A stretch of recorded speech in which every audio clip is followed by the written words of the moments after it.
We're going to test out some sound effects for y'all because it's episode 60.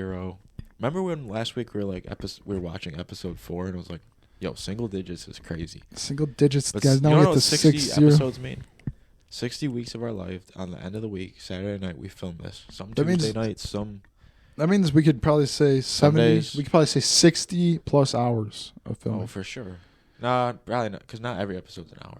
And then Probably 30 hours. 35 hours, I would say. So we almost have 35 hours of podcasting. No, more than that, for sure. I think. And do you know what that is? Just experience under the belt, bro. Do you want to know what my favorite Gary Vee term is? He said, even if you start a podcast, keep doing it, because who knows? You might give up on episode 80, but episode 81 Could have hit. could be the one. You feel me? So episode 60 could be the one. Episode 61 could be the one if this one doesn't hit. Yeah, so what is going on? Welcome back. Episode 60. We are here after a huge. fight night, a pay-per-view, the first one of the year. And First pay-per-view of 2024. it was honestly kind of underwhelming. Episode 60 being the second podcast. Second of the year? Yeah. Only second, guys. Second podcast. We're gonna get back into doing this 2024. as much as possible, guys. We want to get on here more. We were just talking about it, the experience, and we want to have that. So we're just gonna keep trying to get rifling at out least episodes. I mean, 1,000 obviously, episodes. there is gonna be weeks where we may take off because sometimes MMA news does slack. But guys, we're gonna try to be here every week for you guys. Episode 60 on the road to 100. Let's go. We got the roadmap. We're filling out this year. You guys already know. Yeah, we're gonna have the roadmap up. We're gonna have hopefully some vlogs. Hopefully, we can start this checking thing. off some boxes, guys. So Maybe next weekend we could actually for sure. try to at least For sure. add a piece to the studio. So what are you doing Saturdays usually? Like, should we get out at Saturdays? I usually just work till 2:30. So we should try to get out at 5. If we can, yeah, that would be. That way we can film ideal. the podcast Because we want to build the setup on vlog for y'all on our second channel. Guys, not gonna lie, we've been slacking this year. It's the beginning of the new year though, so at the same time though, January is going by slow, bro. Well, that's what and I mean. like it. So I'm cool with whatever. I mean, we're gonna try to go to the store, maybe get a vlog for you guys up next week. Yeah. Stay tuned for that. And yeah, man, we're gonna try and start checking off some of these boxes, guys. At least a couple. Although January is going slow, it's still the 25th, and that's only 11 months more we got. So let's do it. I know you know on X or Twitter, I call it X now, guys, because it's X. No, but you follow that account that's like 2024 loading bar. I don't, but that's kind of hard. I don't even follow it, but it just pops up. It's like 2024 is 1% over. Damn. Now it's like more than 1%. You know, It's a pretty cool X account to follow. Dude, that's got. Because I've been with that account since like 2022. To be honest, whoever runs that account, it's gotta suck. Dude, I've been with that since 2022. You It's don't probably even just follow AI. them? I don't follow them, but Yeah, it just but I pops mean, up. like, I couldn't follow an account Dude, like like that. New Year's Eve is like their biggest post. It's like 2023 is 100% complete, and everyone gets hyped up in the comments. It's like one of those like online community things that people just mess with. Yeah, some people are weird. I like it. Yeah, I'm but I just see it every once in a while. If I don't somehow my X algorithm just shows me that. But guys, we're here 1 week after UFC 297. We have a new middleweight champ. We have a new women's bantamweight champ that has some controversy, and I don't really know what else to say about it. I'm trying to think. Was there any other main card fights that mattered? Yeah, I mean, guys. Okay, hear this, guys. All of the Canadians lost in Canada besides Jasmine Juzagovich. I don't know. That was probably the worst butchered name in my history, but she won. She was a Canadian in Toronto. She did her thing. So one Canadian. She got into the rankings as well. Well, actually, another Canadian. You know that woman with the all red hair? Yeah. She won. What? Yeah, she's from Niagara Falls, Canada, though. Oh, sweet. So, yeah, we had a couple Canadians, but the main card Canadians lost. Neil Magny, he did his thing. What do you think of the Neil Magny buzzer beater, basically? What did you think of that? I thought what we That saw was was two insane. lackluster fighters. Okay, that was actually kind of insane, Neil Magny. I know. I was low-key slumped for that fight. I think what we saw was two lackluster fighters. No, I gotta stop talking like that if I want to be a real reporter. People were mad at me for dissing Neil Magny. I said Decision King. Dude, It's like, that's good. Dude, you want to know what pisses me off is because I'm not gonna say this. You're gonna cut this now. If I went out there and actually said two lackluster fighters going out there to try and get a win and not get cut from the UFC, it's very true. But the people in the comments are like, don't disrespect these warriors. You would never get in the octagon. So if we're trying to get up there, I should probably stop shitting on fighters so much. So I'm gonna say it like this. Here we go. Now we're gonna get in the gym and start So you shitting on people. So you said something about Oh yeah. So you asked me. No, you Neil said, Magny. Like, what did I think of that? So what I thought, we saw two warriors trying to get their win on the UFC to get Mike back in Malott there. tried to get Mike in the Malot's rankings. on a win streak. He's trying to get in the rankings. You got Neil Magny, I believe, he's on a Gatekeeper alert. 2-fight losing streak after getting absolutely humiliated by Ian Gary just a couple months ago. So he really needed this win. And guys, I'm not gonna lie, after the first 2 rounds, I was sleeping. I was like, Mike Malott, Mike Malott. I was like, Mike Malott, guys, he did his thing. He won the first 2 rounds. Now he just got to coast. He ended up getting what's his actual last name? Magny. He ended up getting Magny. No. Malott. Yeah. Mike Malott. He ended up getting Mike Malott to the ground, and I was still thinking, whatever, he's just got to survive. And then Neil Magny just started beating on his head for like 2 minutes straight, and I was like, hang on. And he wasn't defending it. Yeah, and then there was like 30 seconds up there. I was like, hang on, they might actually call this. Like, he's straight up not defending himself. Like, he's not even wanting to survive right now. Like, I think he wants this fight to be over. And I was like, oh my God, Neil Magny just had the comeback of his career. So what we saw was an absolute warrior, Neil Magny, not giving up and showing that, hey, the fight's not over till it's over. He was down on the scorecards, undoubtedly getting whooped, honestly. It didn't even look like he had a shot. I feel like Mike Malott was just trying to get out of there early. I think he was, too. Didn't realize I think he was pulling the how much time was left. Little Kamaru Usman strat. Oh, I can just wasn't coast. it like, it was a decent amount of time. Yeah, when he got taken down, he started beating on him. Yeah, when he got taken down and he was in full mount, there was good time left. So Mike Malott, that's what you get for wearing a full send hoodie, bro. That's what you get for wearing a full send hoodie and Feel then me? fucking Should I make that a real? trying to coast the when you fifth wear round. a full send hoodie and just him getting beat up by Neil Magny. No.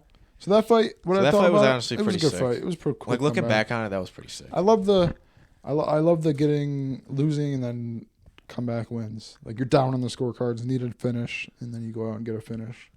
Yeah, like imagine Izzy finished Sean Strickland around 5. That's what I mean. That would be crazy. We would have been lit.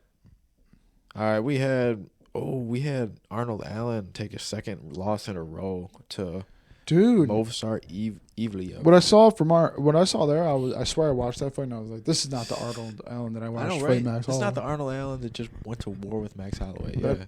That was not the guy I saw from. Yeah, that was just a very weird fight with me. I don't know what's up with Arnold Allen. I mean, we see a lot of superstars, get signed, go undefeated, then something happens.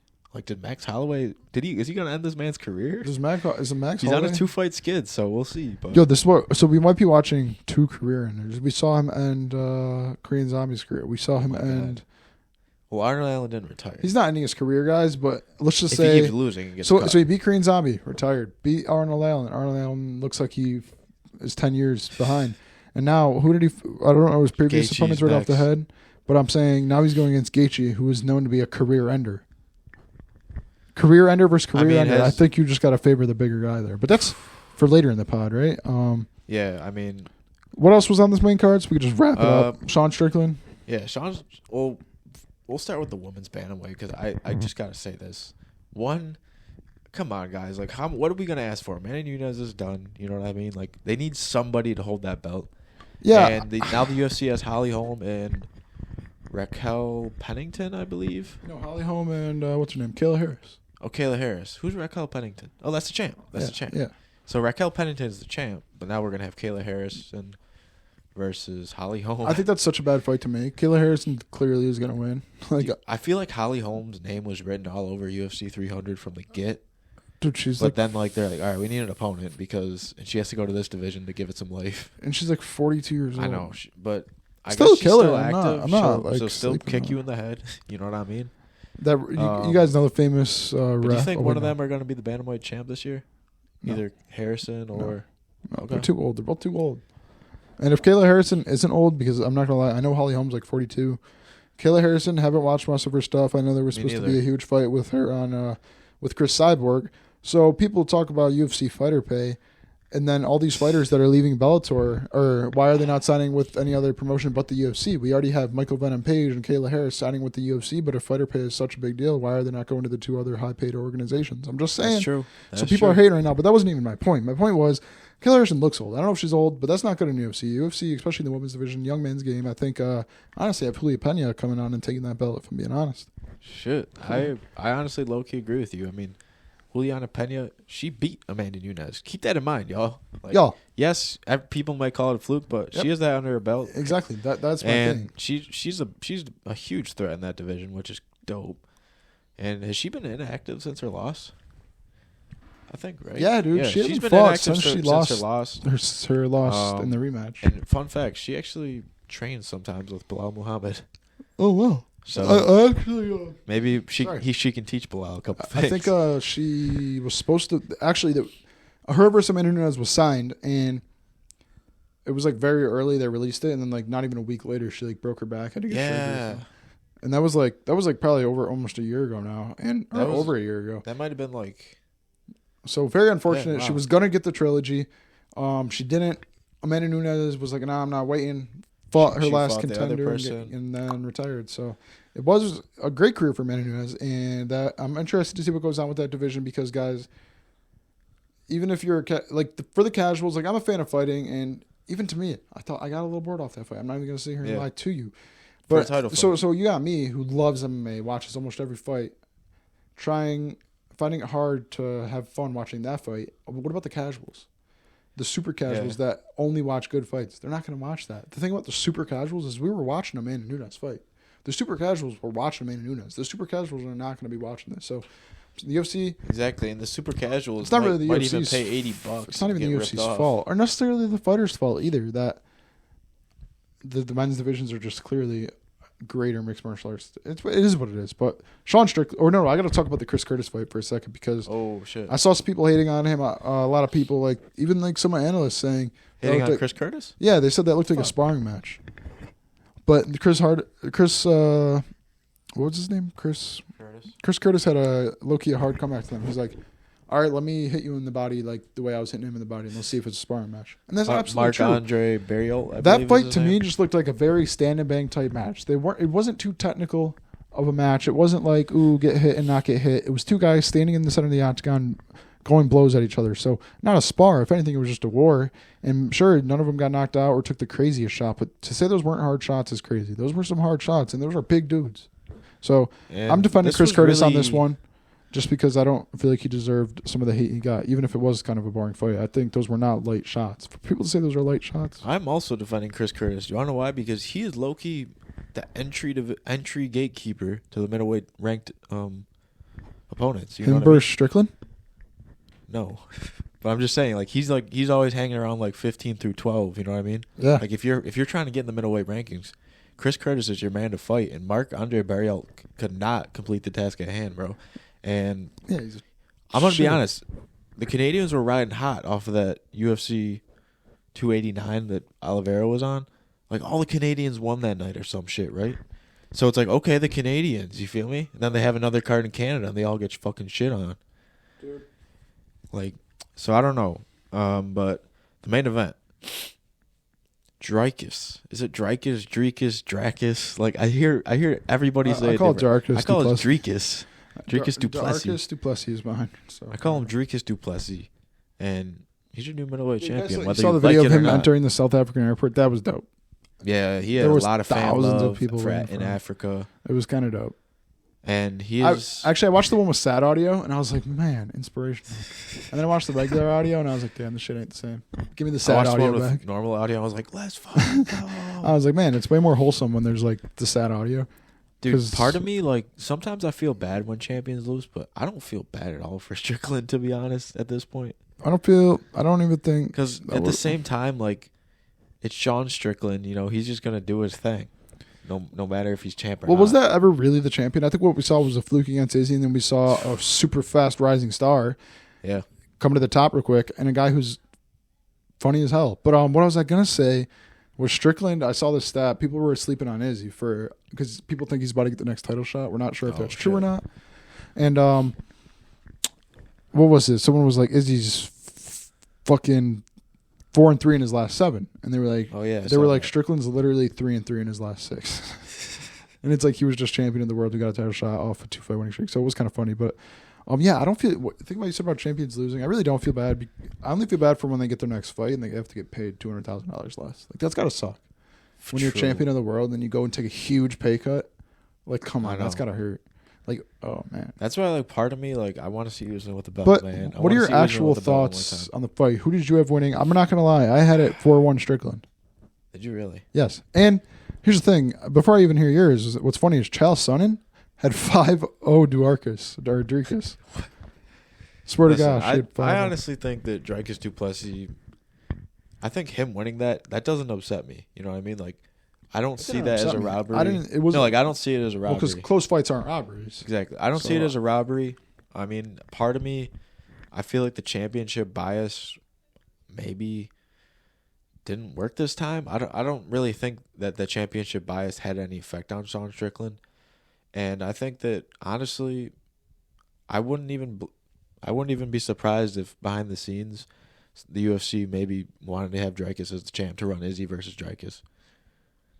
I wouldn't be surprised either. Because I think there's definitely some, I don't want to say like paying people off. You're right too, because Dana White's playing it smart too, because you're saying, okay, maybe and he wants not paying people off, but hey, maybe Dana White told those judges, hey, if that's a close round, just give it to Dricus because we need that guy to be champ. I'll pay you $500,000. Here's your NDA. Boom. That's all he's got to do. If that round's close, score to du Plessis. And listen, I think that in Dana White saying like, yeah, we could run Dricus versus Sean down the line. It's like, okay, so does he really like need this fight for UFC 300? Like, they're really hyping up this main event. Tell me they're not. And Izzy versus Dricus would honestly. They're hyping it up, but they're fucking it up because they're like. Tell me Izzy versus Dricus. They're saying they have multiple options. I do think throw Izzy on there, and I think if Izzy versus Dricus was the main event, that would be insane, bro. Tell me it wouldn't. The card's good. The card is damn good, but there's not a lot of mega fights. There's a lot like of 2 fights left, right? There's a lot of crazy fights, but there's not one mega fight, right? Or the only mega fight right now is Justin Gaethje, and that's not even a world title fight. So I think Izzy versus Dricus, honestly, that would be awesome on UFC 300. What are some other options? Connor, obviously. But yeah, we'll go to that probably when UFC 300 comes closer. But yeah, I think that Dricus du Plessis did win that fight. I think that the takedowns gave him some leverage, and what's up? Also, just you could come in. I think just his like pride. You know what I mean? Like he was ready to win that belt, and I'm gonna be honest. I counted him out. Did you? Can you agree that you counted Dricus du Plessis out a little bit? His cardio, especially too. I definitely counted his cardio. I did not think that he was going to go all 5 rounds. In my opinion, he really did not win that fight. I do think it was a close fight, but I think when you look at the fucking strikes after the fight, and when you see there's a cleared like 10-point differential every single round, I don't know how that fighter wins the round. I do see how the judges were looking at it though, because a lot of the times what they do is instead of favoring the guy who hit more, how about the guy who hit harder and applied more pressure? And we saw Sean was the one being backed up most of this fight. And Dricus was kind of throwing these crazy 1-2s, and they looked crazy. Right? It was like a crazy overhand. As to where Sean just did his classic, it didn't look like much. But I think what the judges were looking at, they were like, wow, Dricus really wants it. He's going out there, putting on more pressure and doing it all. I'm going to give him that round. Let's say it's not rigged. I feel like that's how they scored it, by saying that guy put out more pressure, and he won the round. Do you want to know what I just realized about the Sean Strickland fight? What? Do you feel at all that Sean Strickland didn't like give it that extra like punch? You know what I mean? I feel like he's always like a little standoffish all fight. I feel like he never like fully went in on a Sean combo. Strickland is a boxer, and that's it. He's good. I know, but I feel like that might have knocked Dricus if he gave like one of those. You know what I mean? Well, the problem was that's why he was losing his other fights too. The way it was just weird how well his style worked against Izzy. Because if you want to say sparring match, I'm sorry, but that's just how Sean Strickland low-key fits your criteria. But that's all he does is spar, so I respect it. No, that is his fight style. He's a boxer. He's a defensive-minded fighter who also is a point fighter. There's not been one fight where Strickland has went for a knockout. He's not going for the finish on you. He's there to fight, outpoint you. He's not saying, hey, I'm going to go to decision on purpose. He's going there to fight. He's going there to try to kill you. He's going there to try and kill you, but he is not going to go in there and be like, I'm going to knock this guy out. He's going in there to fight you.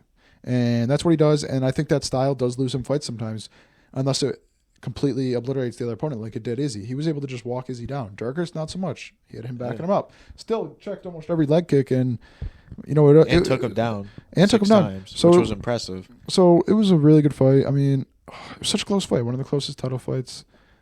And what I don't like though is seeing the belt move around like that.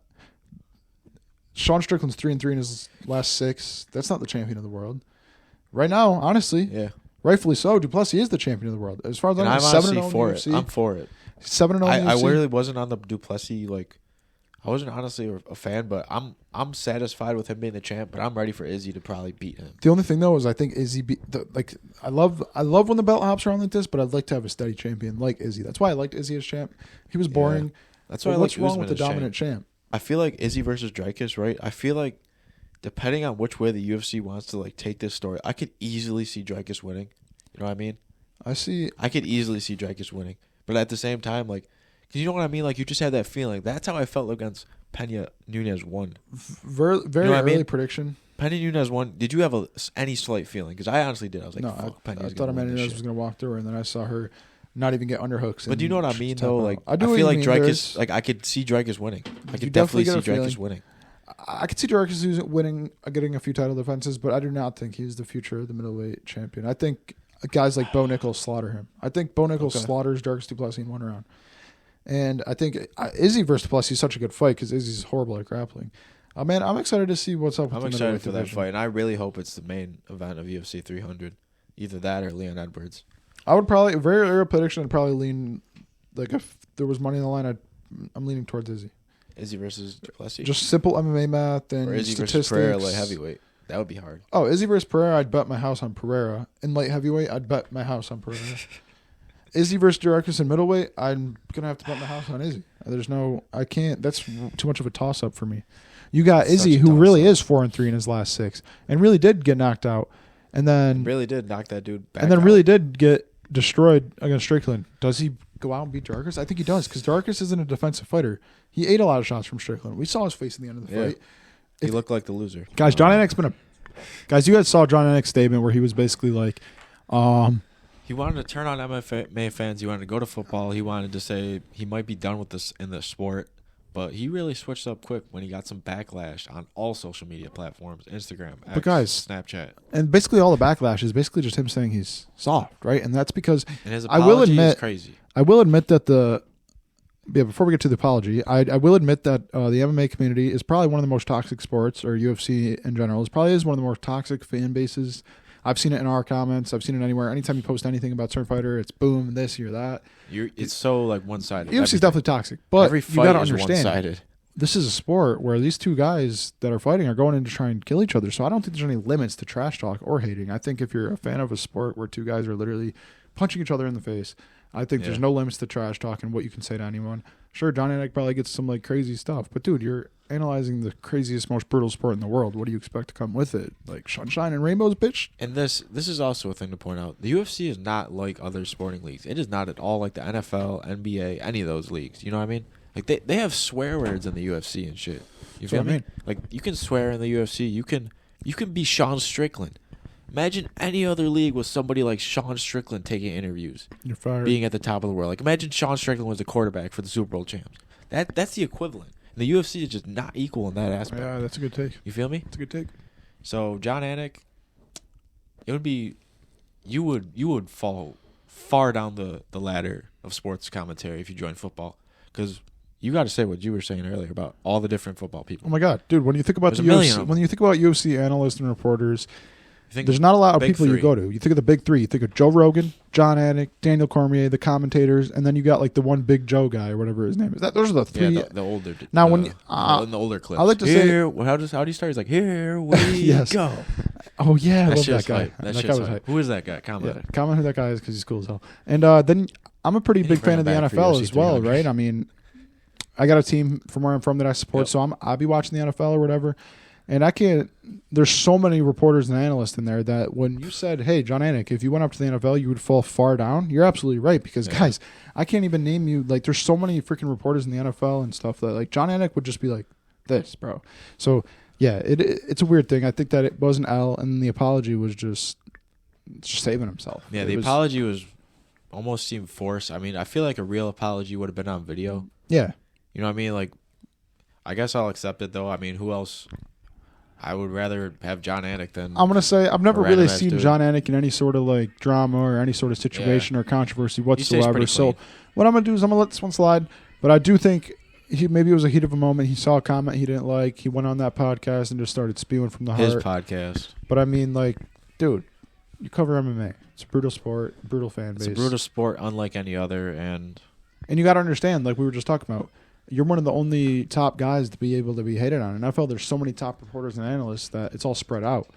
John Anik, when you say something dumb, it's all on you, bro. Like everyone in the every UFC fan sees it. Like you're one of the faces of UFC. So one last thing I wanted to do was just check the comments of his apology.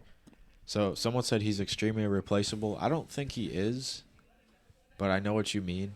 I just wouldn't want to see Bisping full time or Cruz. You're not replacing that guy. You're not replacing him.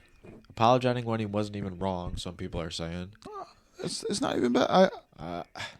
He's not wrong. I think he was wrong for one, basically saying he's contemplating retiring. Yeah, no, that was crazy. Like, what?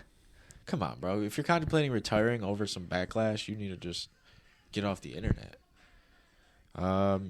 People are saying it shouldn't have apologized. It low-key made it worse. So, guys, what you're seeing in the comments of was this not as big as it was? Should we even be talking about it? What you're seeing in the comments is people taking every side. Someone said apologizing made it worse. Someone said you didn't even have to. And the other guy, what was the first one? I don't know. We accept. Yeah. So you either accept it, you shouldn't have done it in the first place, or don't apologize at all. Guys, what side are you on? I think I'm low-key on all three sides. I'm honestly starting to be on all three sides.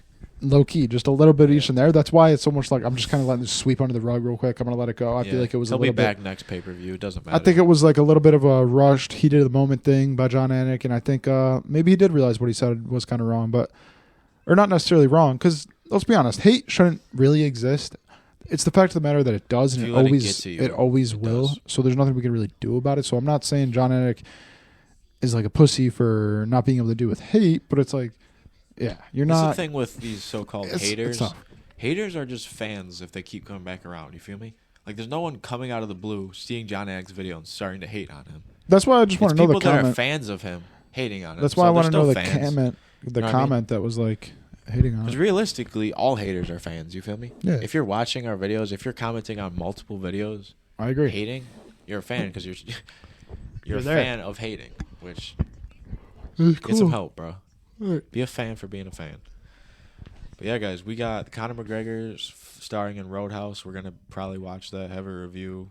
We'll each watch it, see what we think of it. Yeah, guys. Conor's got a movie. Y'all Do you want to know what I haven't watched? Is Conor McGregor's Netflix documentary. I haven't watched that. I scrolled past it. I was like, I'm not trying to watch a documentary. Dude, there's a documentary on Conor McGregor. There's a documentary on KSI. There's a documentary on Jake Paul. There's a KSI documentary. There's a goddamn Tyson Fury documentary, dude. Okay, that one, nah. Mike Tyson would be the most interesting combat sports documentary. Conor's is probably pretty good, but the thing is he's had a lot of them already. He's already had one in the past. Yeah, McGregor Forever, right? Yeah, so I mean, like, that one was probably dope. Dude, do you want to know a movie you should check out? Fight Club. Shawshank Redemption. Fight Club.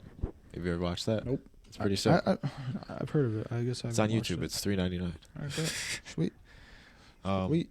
So yeah, guys, we're hyped for UFC 298 coming up, and yeah, probably gonna try to check off some roadmap stuff. So stay tuned for that. But this was episode 60, bro. It was a W episode. I think. W. We're hitting milestones. Dude, the problem with the UFC, I think, too, with all the news coming out, now we're getting, like, one fight announcements. Because 298, 299, and 300 are booked. So, like, we're kind of dry on 301, 301 was, like, Pantoja. That's what we already heard? There's some rumors floating of Pantoja defending on... It's UFC Rio, which is 6, so we'll see a lot of Brazilians. Yeah. If Pereira doesn't fight on 300, 301 Pereira in Brazil. Oh, my God. They really do have a lot of options. That would be sick. So, we got some awesome stuff coming up, guys. Yeah, we do. And we're here, 60 episodes. 60 hours of footage. We're at 60 episodes, but we're also at 66K. So, will we ever catch up to episodes and followers? Who knows? Maybe if we have another viral video. But yeah, guys, we'll see you in episode 61. Peace.